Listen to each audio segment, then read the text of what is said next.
not a little cut.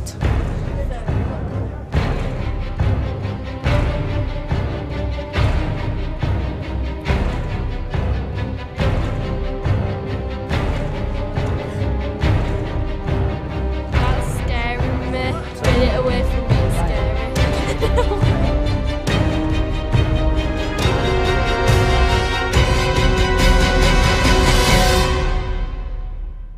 We're here today to talk to this bunch of kids about special makeup effects, their uses, how we make them, productions we worked on, and any other stories that we can sort of bring up.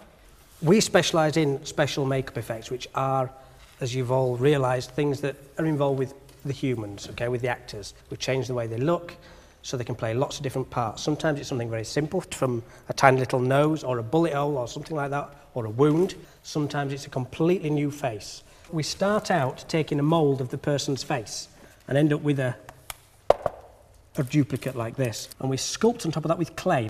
And then when we're happy with that, and we've put lots of texture into it in detail and made it all very fine, we then make a mould.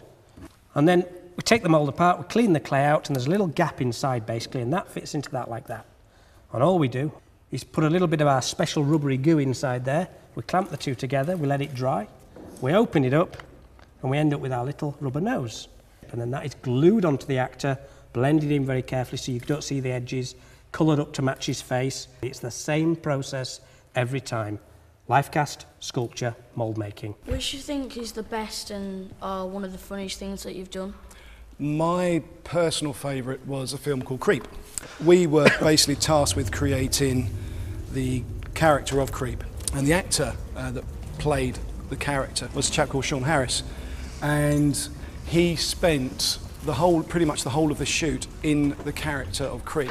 Every other actor on set was absolutely terrified of him. They didn't see him during the day, they only saw him in makeup, they didn't meet him in pre-production meetings. So when he actually appeared on screen when they were filming as this character creature, the shock factor was real. He underwent, on the heaviest days, 8 hours of makeup. We would start at 12 o'clock at night to be ready for 8 o'clock in the morning. So he was doing 16-hour days. I think it's nice to give the children the chance to actually have a go at appreciating what this industry is all about.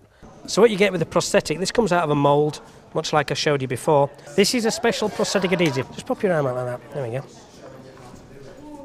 You want a little bit of glue, not a lot, and work out where you're going to put it, and then you stick it down like that. Ba-dum. When we put a prosthetic on, we don't want it to come off easy. We don't want to spend all day trying to re-glue it on. We want to put it on, and we want to walk away. Nice and simple for us. And what I'm trying to do is I'm trying to get as close to the edges, to the very edge as I dare, without actually gluing the very edge with this sticky glue. Now in this little pot, I've put a different material.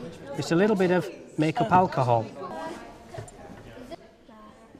And just blend it on down like that. Now this alcohol will also dissolve the very edge away, so that it blends in with the skin. Blends in with the skin. That's what we call a little bit of wound filler, and then you really want to splash the joy and pleasure around.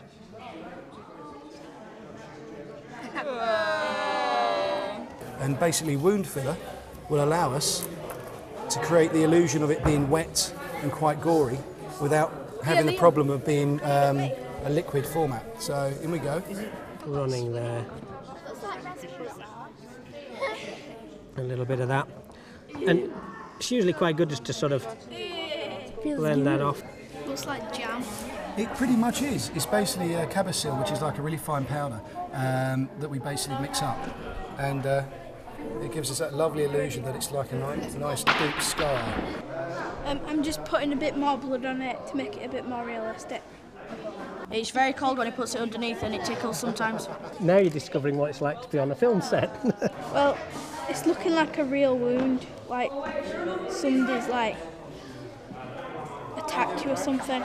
Yeah, today I've learned how long it actually takes to put the makeup on. It takes like 5-6 hours, and I didn't know that. I thought it was just like 5-10 minutes, probably an hour at the most, and it's done.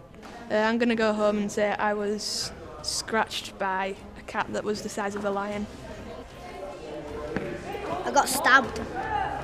We're going to go down to my mates after and show off about it. All got clawed by a werewolf. Yeah, there's quite a few children walking around outside, and even in supermarkets apparently wearing wounds and generally dripping blood. So hopefully we won't get any calls back on it.